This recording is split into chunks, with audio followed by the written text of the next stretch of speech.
Senhor Deus, aqui estou em Tua presença, te louvando, te agradecendo por tudo aquilo que Tu tens feito por nós. Esteja ministrando sobre o Teu povo, Senhor, faça de mim um instrumento e canal de bênção na vida deles. Assim, Senhor, eu te louvo e agradeço em nome de Jesus. Amém. Nós, estudando a palavra do Senhor, na última vez que falei sobre esse versículo, eu dizia a respeito da fuga de Moisés. E existem tantas coisas que nos fazem fugir.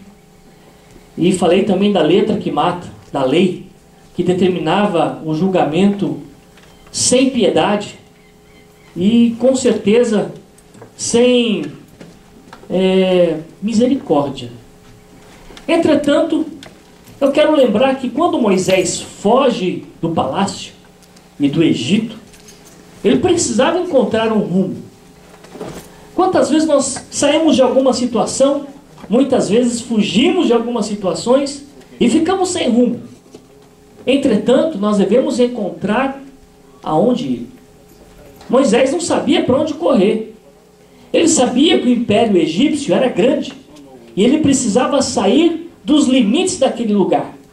Aonde o império tivesse domínio, ele não podia se esconder. Porque para qualquer lugar que ele fosse, onde Faraó soubesse, dentro do império, que Moisés estava escondido, alguém encontrá-lo, iria matá-lo. Isso significa que enquanto nós estivermos fugindo, certinho para descansar, os minutos eram contados. Quase não era descanso, porque a tensão, o medo, a ansiedade de sair logo daquela situação era muito grande. A fuga não dá tempo para descanso. Com certeza, quando nós estamos fugindo de qualquer que seja a situação e não nos escondemos em Deus, nunca teremos descanso. Tem gente que foge da culpa. Enquanto estivermos fugindo da culpa, a culpa está nos perseguindo, nós nunca vamos sentir em paz. Já sentiu culpa de alguma coisa? Já sentiu-se culpado de alguma situação? Quando você mente e percebe que as pessoas estão prestes a descobrir a sua mentira, o que acontece com o seu sentimento? Não traz o medo? A situação de preocupação? Você não consegue descansar. Entretanto, quando nós conseguimos nos jogar nos braços do Senhor, no esconderijo do Altíssimo, à sombra do Onipotente, podemos descansar. Amém. Isso significa que Ele nos acolhe. Existe um versículo na Bíblia que fala que Deus atua como aquela galinha que coloca os pintinhos debaixo de suas asas e protege. Se um pequeno pássaro faz isso, imagina Deus na sua grandeza. O que Ele faz conosco? Como Ele trabalha conosco? Nós ouvimos tantas coisas, tantas situações contrárias que o inimigo tem tentado fazer contra o povo de Deus. Se não é o Senhor que nos guarda, diz o salmista, em vão guarda o sentinela. Entretanto, Deus nos protege, nos guarda, procura de todas as maneiras mostrar para nós que nós, enquanto estivermos escondidos nele, estamos seguros. Moisés não havia aprendido isso ainda. Moisés não sabia ainda esse relacionamento com Deus do seu povo. Ele precisava ainda descobrir quem era o Deus do seu povo. E ele foge. Foge do Egito porque praticou um erro. Foge do Egito porque se sentiu despreparado. Foge do Egito porque sabia que não tinha como ele mesmo enfrentar o seu inimigo. Eu paro para pensar e descubro que muitas vezes nós nos sentimos exatamente assim. Quantas vezes nós vemos que sozinhos, com as nossas próprias forças, com toda a capacidade de conhecimento que temos, não conseguimos enfrentar o inimigo sozinho. Muitas vezes esse inimigo somos nós mesmos. Nós cobramos demais. Nós sabemos onde está a nossa fraqueza. Nós exigimos demais de nós mesmos. Nós cobramos muito dos outros também. Nós falamos demais às vezes. Só às vezes. Ou será que sempre? Um apóstolo dizia que a nossa língua é pequenininha, mas é muito complicado para controlar. Há uma comparação bíblica ainda que diz que o cavalo tem o cabresto. Não é verdade? Mas a língua, nada o detém. Se não é o Espírito Santo para nos controlar, se não é o Espírito Santo para nos capacitar, isso é, se nós darmos oportunidade ao Espírito Santo, nós não conseguimos vencer. Entretanto, Moisés, nesse passo de aprendizado, ele foge, ele sai do Egito, e sai como uma bala, foguete, porque ele sabia que a sua vida estava prestes a ser caçada, estava a prêmio. E ele chega na cidade de Midian. Em outra versão que nós lemos aí, que vocês devem ter lido, diz: Moisés foi habitar na terra de Midian. Era um processo de transição. Imagina um príncipe ter que deixar a sua realeza, se tornar pior do que um escravo, porque o escravo pelo menos tinha um lugar onde ficar, que é na casa do seu senhor, ser judiado, qualquer coisa que seja, mas tinha um lugar. Agora ele se torna um foragido, de príncipe a foragido, um fora da lei, e começa a buscar um caminho sem rumo. E ele, provavelmente, conhecedor das terras daquela região, conhecedor dos limites, porque ele sabia a geografia do Egito, ele sabia que tinha que passar para o outro lado, onde o Egito não tivesse como alcançá-lo. Ele chega nas terras de Midian. E o mais interessante é que essa palavra, e foi, esse verbo, ele funciona como um verbo auxiliar.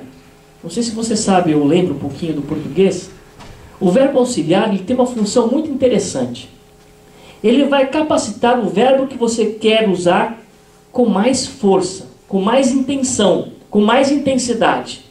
Fala, foi habitar. Tudo bem que foi é passado, mas significa que esse verbo, por ser um verbo transitivo, o que é um verbo transitivo mesmo? Vamos voltar para a escola?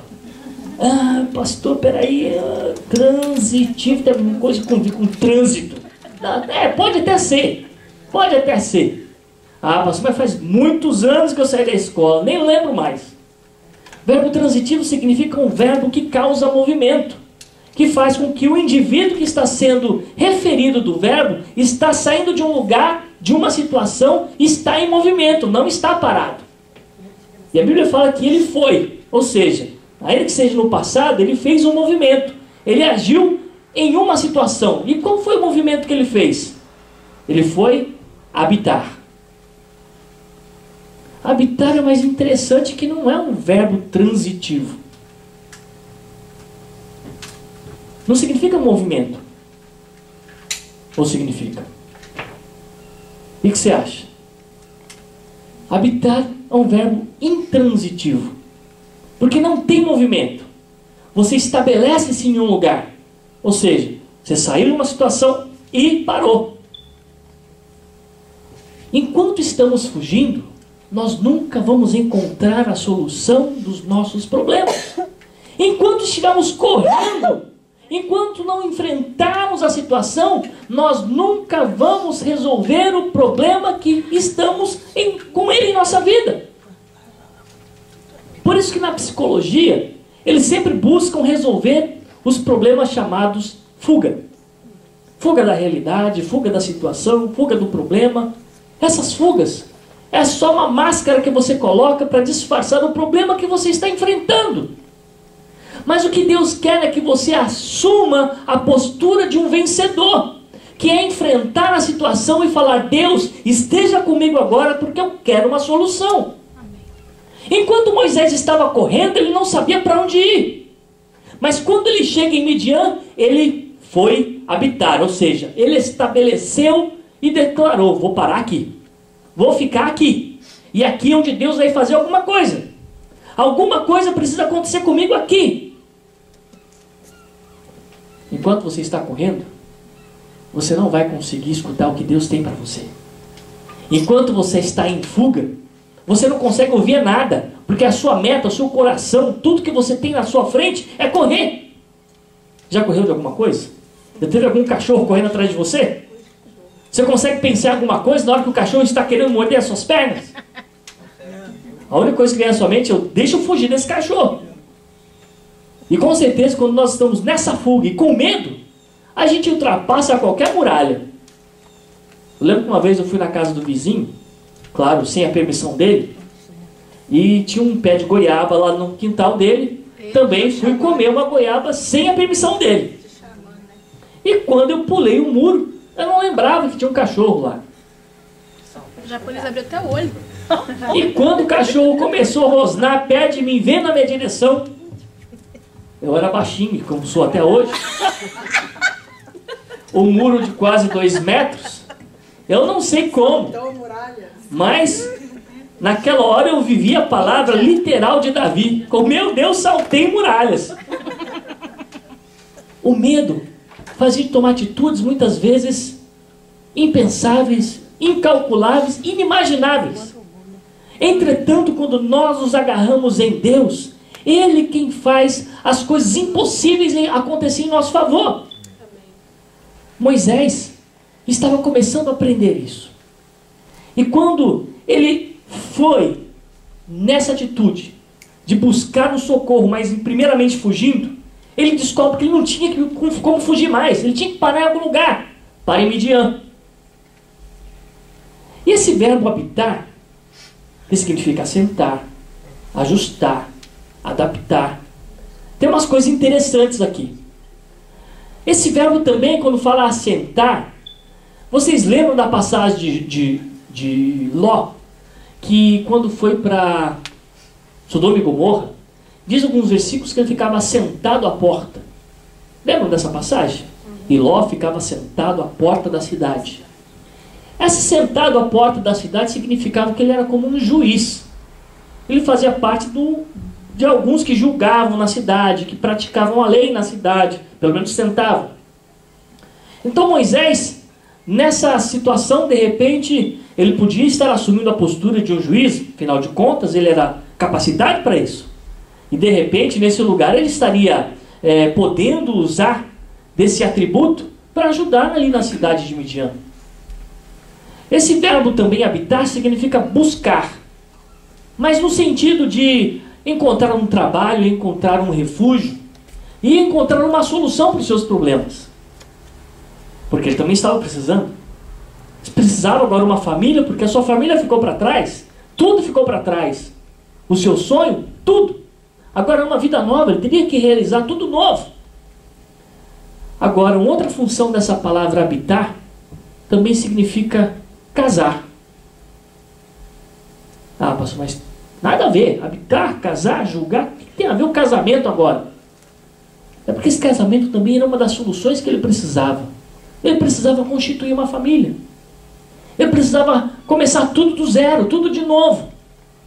A sua família lá, que era o faraó do Egito, que a filha dele tinha assumido ele como filho, agora já não podia voltar mais. Foi renegado a sua família, foi tirado todos os seus privilégios. Ele precisava encontrar uma saída. E não era mais voltando para o Egito. Então ele precisava constituir família. E nesse afã de buscar alguma coisa, agora ele está numa cidade chamada Midian. Nessas terras de Midian, eu comecei a procurar o significado dessa palavra. E o mais interessante que eu encontrei o significado dessa palavra parece que não combina, parece não encaixar dentro do contexto. Mas encaixa muito bem. Porque Midian significa discórdia, contenda, confusão. Meu Deus, eu saio de um problema e me meto agora no meio da discórdia. Eu saio de um problema e vou assentar minhas estacas exatamente no meio da confusão. Eu saio de um problema que fica lá para trás no Egito, o pessoal querendo me matar, fujo de lá e venho para cá e entro no meio da discussão, da discórdia. O que eu estou querendo na minha vida? Muitas vezes parece que nós não entendemos o processar de Deus na nossa vida. Isso eu entendi Deus falando comigo, de uma forma muito especial. Imagina você sentir que Deus te tira de uma situação que já era difícil, mas pelo menos você tinha algo bom, você tinha um título. Ah, eu era príncipe. Mas agora você